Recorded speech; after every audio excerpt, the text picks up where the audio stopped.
The moment that I met Amir, it doesn't really matter if you meet a movie star or any person. They could just have a certain presence about them, which can be non-existent, or there's something not happening. And some people have a certain grace and presence and humility and awareness, um, regardless of whether they're a movie star or not. Amir said A.R. Rahman is going to come on set, and they're going to put up the speakers, and they're going to play the music for the first time.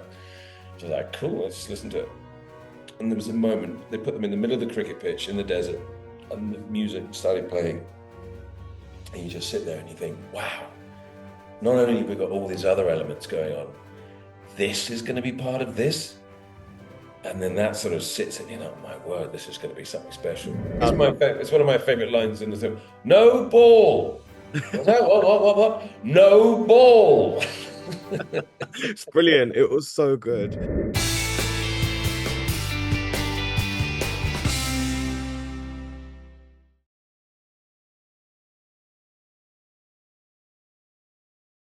See, 25 years ago, I was sat in a cinema, on a big canvas. A film was made where colonialism is fought over a match of cricket. And I think that's enough really to introduce the film that we're talking about and celebrating today.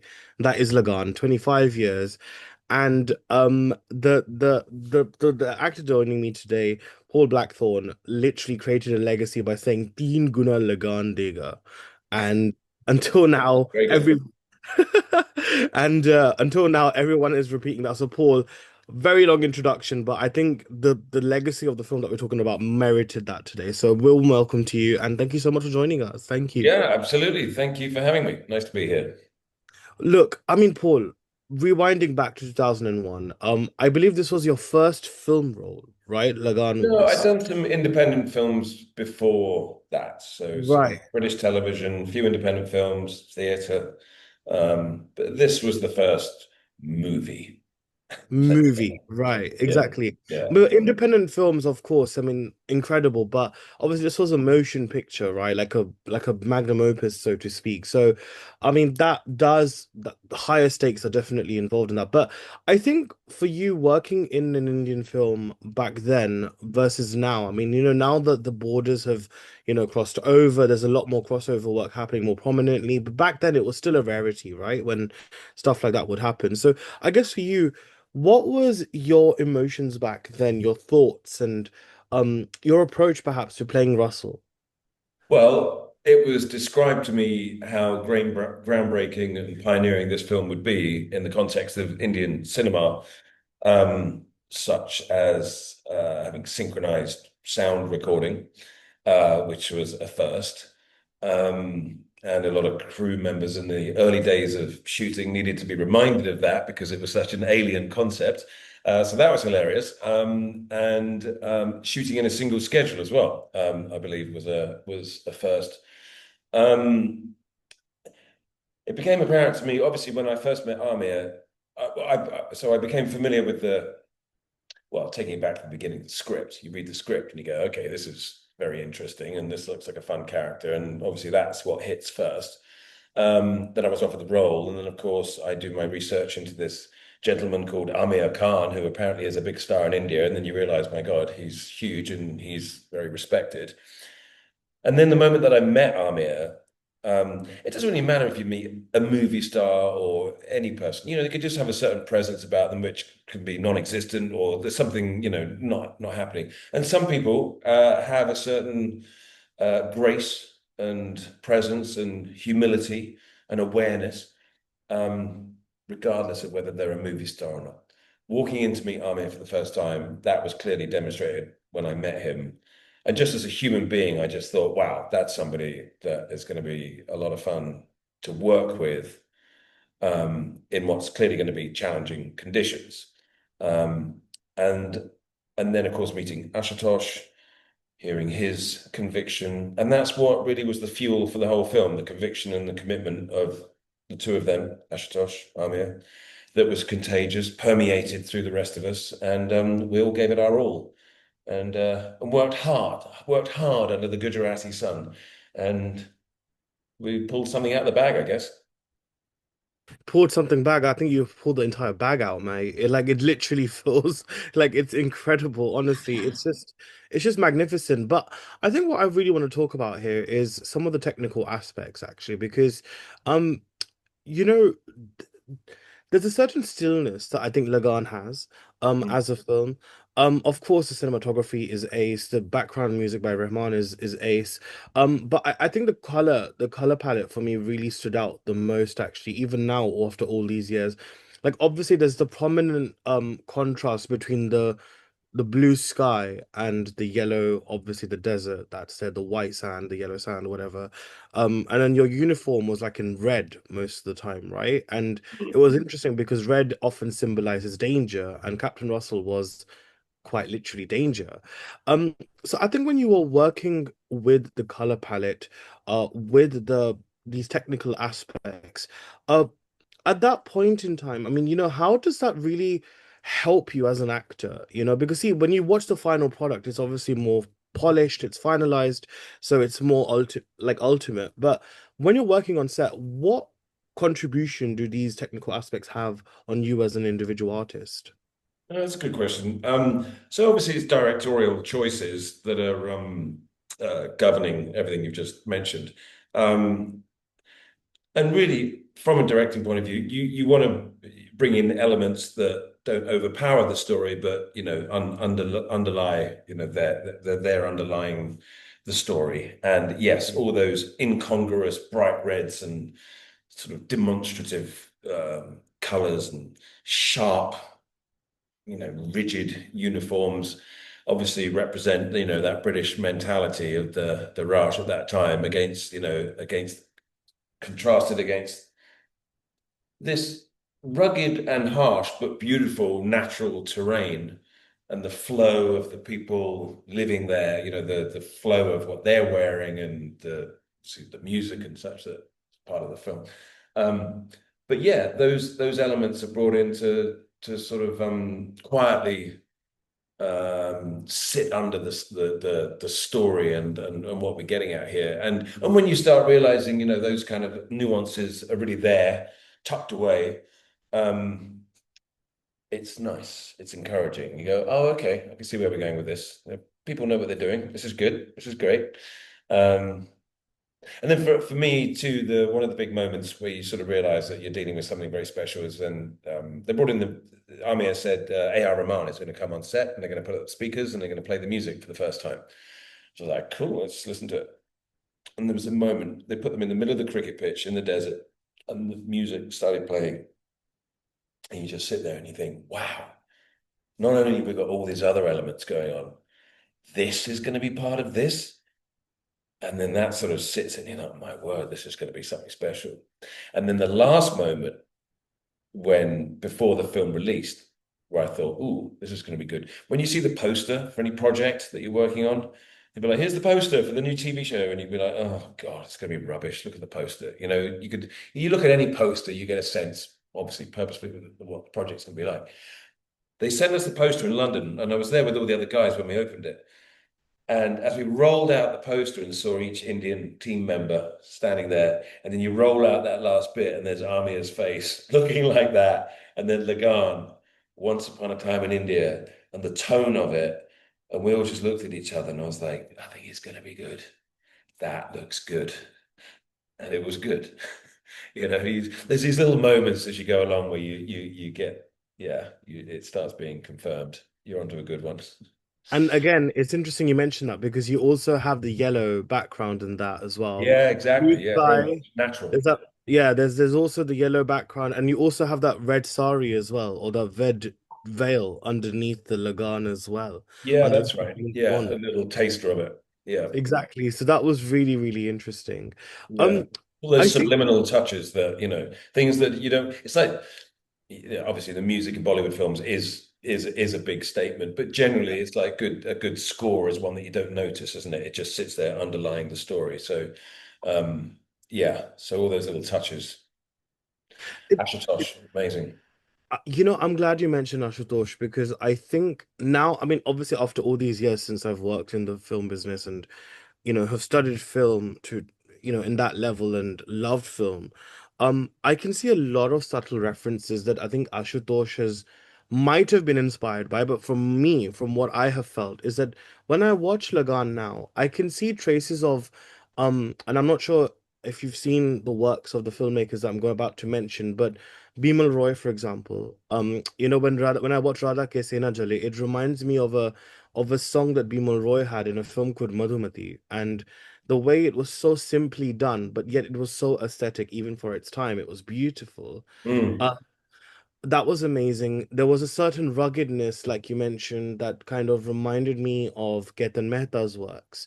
Then, of course, you had Do Biga Zameen, which was also, again, all about, taxation and the land. So I think for you, what I mean, how well versed were you, I think, with Indian cinema back then as well? Because obviously the global barriers had not quite been as prominent back then as it is now. Obviously, I Yeah, think and Lagan, also it was the early days of the internet, wasn't it? So the yeah, proliferation of media and such was not there. You had to really dig deep to it, or get to your independent cinema for a screening at 9 o'clock on a Sunday morning, to catch a film like that. So yeah, it was a lot harder. And I was very aware of it. I was very aware of Bollywood music. I love the old pre-Lagan. I love music from around the world, and I'm always exploring weird and wonderful things. And just the old classic Bollywood music tunes, the 50s, the 60s, I love all that stuff. So this was like, oh, good, this can have some of that Bollywood music in it. It transcended even that. One element that hit me the other day, actually, when we had the full screening here, the yes. cinema screening, I haven't seen the film in probably 20 years. Obviously, we watched it a million times when it came out at the various premieres and whatnot. Um, but yeah, I hadn't seen it in a long time. And to sit there and to watch it as objectively as I'd ever been able to watch it after all this time on the big screen was really interesting. And also, it was the Hindi version, there were no subtitles. So, you notice the camera work a lot more when you're not, you know what obviously the story is, but you're not as engaged with the dialogue meanings because I don't understand Hindi. So you're seeing the way in which the film has been made more. And one thing that got me was as the tension builds in the cricket match, the camera angles, it goes very Hitchcock. There's a lot of weird, really uncomfortable angles, lots of Yeah. tilts, wide, up, like this. Even the tracking shot on Yardley has got this weird tension. There's just everything just shifts into this anxiety-inducing place, like cinematographically, through the photography. And it's just like, and I'm sitting there going, this is Hitchcock. This is Hitchcockian stuff going on here. This sort of cauldron that's sort of building and building and getting, the grip is getting tighter. And then, of course, the release at the end, in victory. You're like, oh my God, I can breathe again.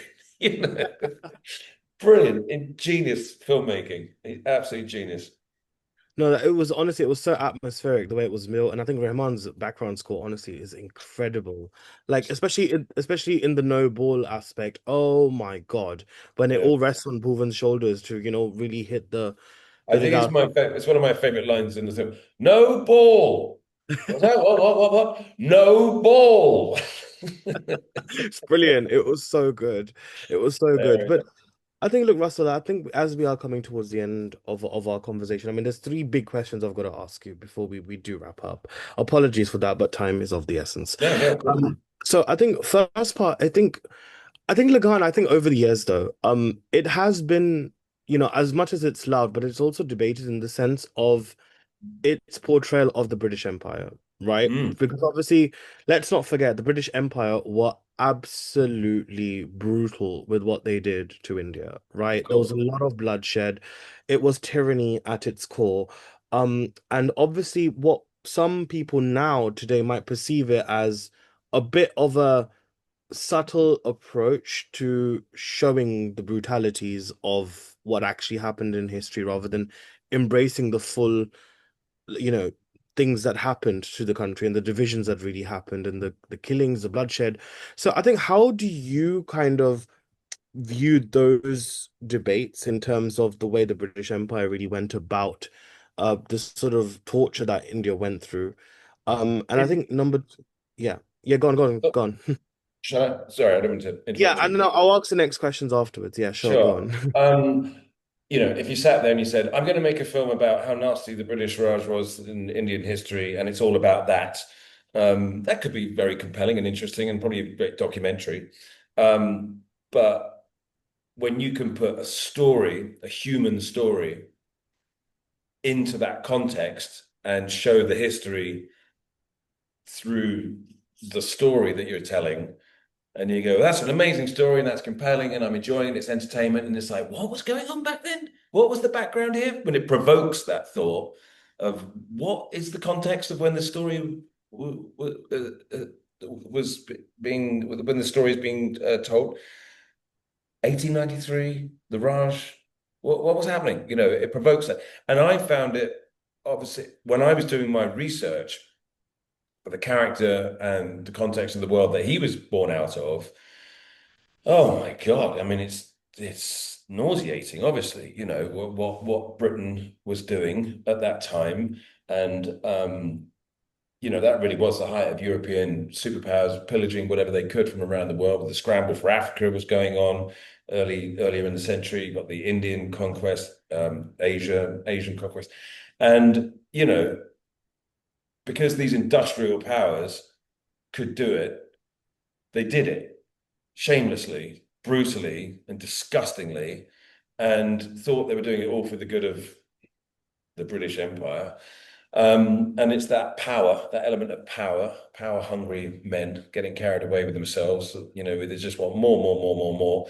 And I think, as horrible as it was to play a character like that obviously completely embodied that whole mentality, it's a great opportunity to shine a light on that and what was going on then via a very good story that they're telling, and for people to realize, no, this was not cool, what's going on. And yet here we are, century or so later, and same thing's going on all over the world in some other form. So it's been going on since time began, hasn't it? So, but yeah, this was definitely the dark times of the British approach to life. Yeah, definitely. And I think that's why it really helps that we've got also a film like RRR, for example, right? Triple R, which also kind of has a strong anti-colonial theme, but equally they embrace the bloodshed, you know? And I think it's quite interesting. You've got Lagaan and Triple R, who both are very anti-colonial in their approach, but at the same time, the tonality, the story is very different, and the approach is very different, but yet also gorgeous to watch. And I think that's the best thing about cinema, isn't it? Is having that voice where you've got a subject which is similar but Yeah. different. But also, of course, I mean, the other genius stroke in this film, it's about cricket as well. Or cricket is the vehicle that's used to tell the story. And obviously the symbolism of that and what cricket has become to India and to England and the present day and da da da da da. It's hilarious that, of course, Yeah. the new kids on the block beat the masters, so it's everybody loves that. True, that's actually true, actually. Now that you mention it, it is almost very mirroring what society was back then and now as well, to that Yeah. extent. But I think on the final question, Paul, what's life like now? I mean, obviously after Lagan, it must have been a really big, massive moment, momentous moment for you. But I think over the years, you've done some really good work. I know you've worked in CSI, you've done Holby City here, Monk, you've been a part of. There's so many great shows you've been a part of.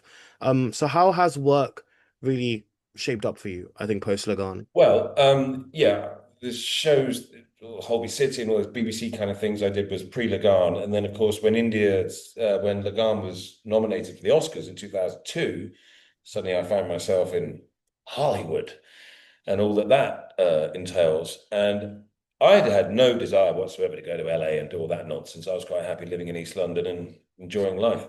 And but suddenly I found myself there. So I thought, well, I'm here, I might as well make some phone calls. And my agent in London did so, and I eventually, well, very quickly, I got an agent and a manager and landed an American television job very quickly and sort of continued for about 20 years.